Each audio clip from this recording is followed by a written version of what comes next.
Hi guys, welcome to this tutorial. As we get near the exam, I thought what might be quite useful is just to sort of share with you some Macbeth quotes that I think would be really useful. You can't remember the whole play, but you can remember some good chunks of it, and here are some quotes that I think you can say some really interesting things about. Okay, so first one I wanted to talk about is when towards the end of the play, when Macbeth calls the witches or refers to them as the juggling fiends, he says they're no more to be believed. And this is the point where he's had that revelation that Macduff was born by caesarean section, and he realizes that this kind of deluded belief that he had, that he was invincible, he realizes actually the witches have deceived him. They've played games with him. And I think sort of structurally this is important because we are reaching the denouement of the play, the resolution, the tying up of the loose ends. And Macbeth, to give him any form of redemption, we need to see that he has that sense of realization. The things that he's trusted were not the appropriate things to trust, and that's his kind of the consequence, obviously, is that he has to die for that. There's also some nice irony because when they first encountered the witches, Banque, he clearly could see that these were what he called instruments of darkness, and he said that sometimes they, to win us to our kind of doom, they give us these little truths and things. So that sense, and a reminder that Banquo could see the evil, whereas Macbeth elected to kind of ignore that because it worked in his favour. Okay, and there's some stuff here about the sort of methods there, the adjective juggling and the collective noun fiends. Fiends is an interesting one. It's very similar when you look at the spelling to friends, but actually has such an opposite meaning, and the way that Macbeth has gone from seeing the witches as friends or allies and now recognises them to be enemies. Okay, next quote I think is really important. So this is on his way to kill Duncan, and this is the point at which he sees the dagger. Now, is this an hallucination? Is it a real supernatural vision? Seems more likely to be the former, and it seems to certainly be leading Macbeth towards Duncan. So it does appear to be a symbol of that desire, and it's also a reflection of the stress he's under. And he does even think about that and eventually concludes that there's no such thing. And obviously that is ironic to us as audiences because by the time we get to Act 3, Scene 4, when he sees Banquo's ghost, there's nothing that can convince him, even his wife saying this is the drawn dagger, but his state of mind is such that he cannot recognise that as being something unreal. He's alone on stage about at this point, so dramatically quite interesting and quite intense. He's about to commit regicide, and we know all of the things attached to that. And equally, thinking about this in terms of the structure of that phrase, come, let me clutch thee, it's an imperative, it's a command. And clutch as a verb is also quite a powerful action, and it shows that real intent.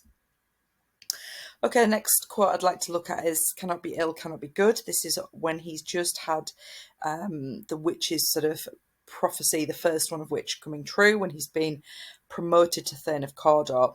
And it's quite important structurally that this happens straight away because it gives that authority and credence, that credibility to the witches. Clearly they can see into the future because they can recognise this thing that's going to happen.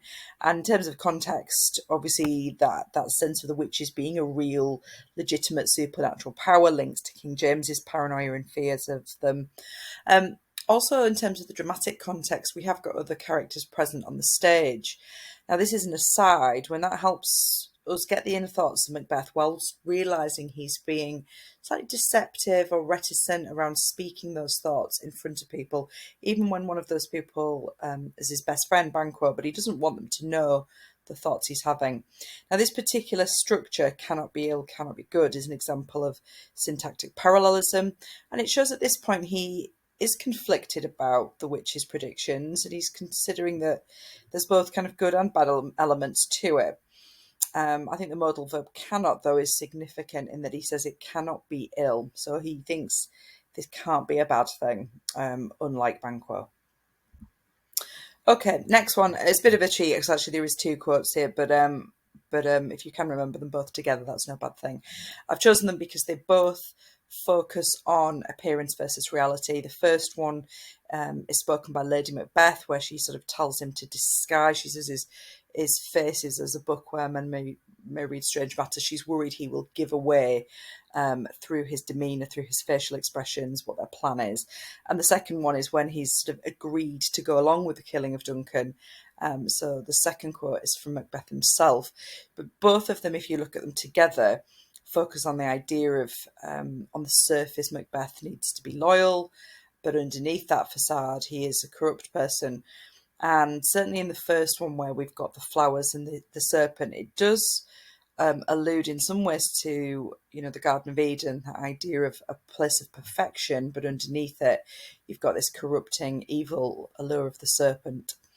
So two good quotes to kind of look at together there. Okay, the fair is foul and foul is fair, really famous quote from Act 1, Scene 1. This is the witches as they're prepared to close that scene.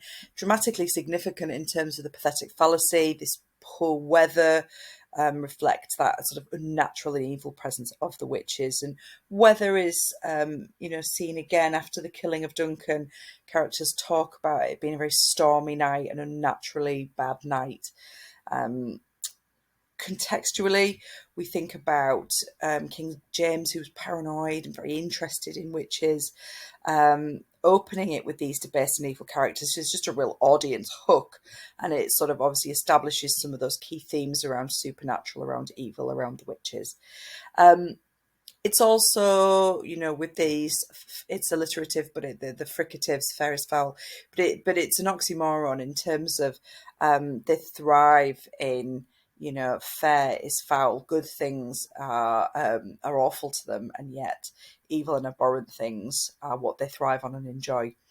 And I think a really important point, if you can remember this, is that the very first words we hear from Macbeth are "so foul and fair a day I have not seen," and it wouldn't, we don't miss that kind of connection here.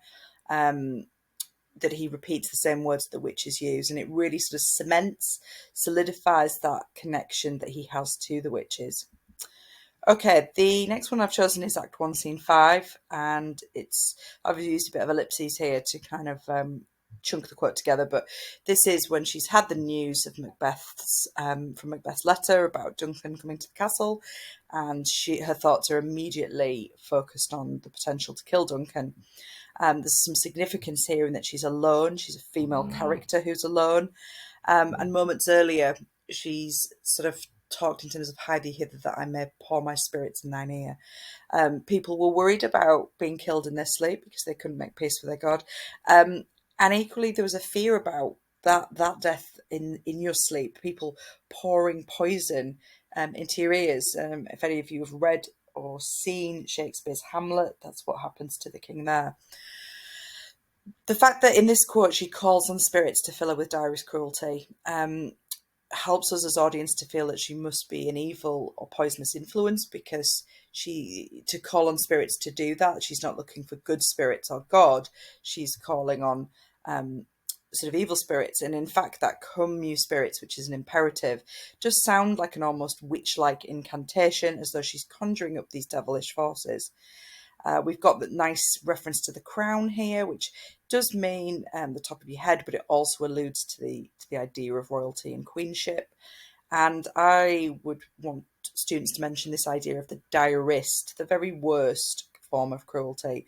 And it just shows us as audiences, immediately establishes what she's prepared to do. Okay, next quote I've chosen is from Act 3, Scene 2. This is when Macbeth is now king, but it's important here that we see as audience he's gained no pleasure from this. In fact, his mind is full of scorpions. And this links into some of his fears, say in Act 2, Scene 2, when he believes he's murdered sleep. He believes that the price of his crime is hell, eternal suffering. And so his mind, his conscience, his soul, his sense of peace is now filled with suffering and distress, which is what the metaphor of the scorpions relates to. I also think worth mentioning is the sense of dear wife. At this point, there is still a loving, affectionate tone towards Lady Macbeth. and he does still confide in her to a degree, but very soon he's saying, "Be innocent of the knowledge, dearest Chuck," in terms of the plan to kill Banque and Fleance. And we know that the relationship deteriorates from this point.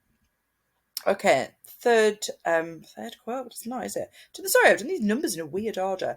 Next quote, anyway, is from Act 2, Scene 2, and this is dramatically significant because we've just had that climactic, dramatic moment, which obviously in the original performance would happen off stage, but we've had the regicide, the killing of Duncan. Lady Macbeth's also planted the daggers, and we've got knocking at the castle gate. So really intensely dramatic point. Lady Macbeth is quite in need of taking control because Macbeth seems to be in a state of sort of paralysis. He's in a state of shock, certainly. But we've got some real irony in that she believes that their crimes can just be washed away with ease. And obviously the irony is that then in Act 5, Scene 1, out damn spot, the guilt has not been so easy to escape. Another point I think is interesting with this quote is the euphemism of this deed, and maybe suggesting that she is reluctant to say murder. And in actual fact, she uses lots of transactional language such as business and deed, possibly because she just views it as a practicality, something they have got to do to get ahead. Possibly because she feels a degree of reluctance, and supporting evidence of that is the fact she alleges that Duncan sleeping looked like her dad, and that's the reason why she couldn't kill him. Anyway, I'll leave you to think on that. And also we've got that sort of biblical allusion reminded here of Pontius Pilate washing his hands of Jesus.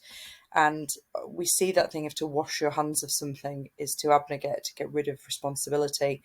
But obviously it's not so easy. Okay, second to last one. I really like this. It's a really simple quote, easy to remember. It's from Act 4, Scene 1. What's important here is that when Macbeth first has his interaction with the witches in Act 1, Scene 3, they very much have gone to meet with him. They have bumped into him. It was not of his doing. It was entirely kind of premeditated by them. But here, Macbeth has elected to go to them. And not only that, he's elected to speak to their bosses. And so audiences can see we've got an escalation in that descent. He's now relying on them completely. And unlike in Act 1, Scene 3, where there was the conflict of it can't be ill, it can't be good, now the warning of beware Macduff, actually, it's an immediate catalyst to killing Macduff, and not only Macduff, but his wife and his children. And really for audiences, that abuse of power is not only disproportionate, but it's really fulfilling that sense of Macbeth being tyrannical. So in terms of some context stuff there, Macduff has been a character that Macbeth can't trust. He wasn't at the coronation, he doesn't go to the feast, but ironically, Macbeth is right to fear him, but the irony being that it's Macbeth's actions which has sealed the fate there. Okay, and then the final quote I wanted to share with you, this one here, it's from early on in the play, Act 1, Scene 2, and again I've used some ellipses here just to kind of chunk the quote up a bit, but brave Macbeth is steel, smoke, bloody execution. It's dramatically significant because we've got the captain here reporting on the recent battle, and this really is our first impression of Macbeth. We know that the witches are going to meet with him, which is a negative point against him, I suppose. But here, having characters talk about him, he is established as a hero. He adheres to that chivalric code. He's loyal, he's courageous, he's heroic.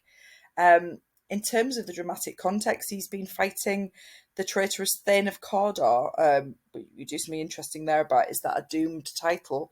But on the surface, he seems to have proven himself to be this really worthy, trustworthy and valiant soldier. Obviously, irony there. I think that adjective brave is interesting, and it's obviously a juxtaposition with his later actions, killing Duncan in his sleep, or even as an escalation of that, the hiring murderers to kill Banque and Macduff's children. By the end, really anything but brave. We've got that metaphor smoked, and the noun execution's an interesting one, in that it does sort of imply to us as audiences that Macbeth's actions in battles are just. Yes, he's deadly and he's violent, but they're justified because he's acting on behalf of his king, not his own ambitious greed. Okay, so they're my top 10 Macbeth quotes. I hope that's useful, and best of luck with those exams. Thanks for watching. Bye.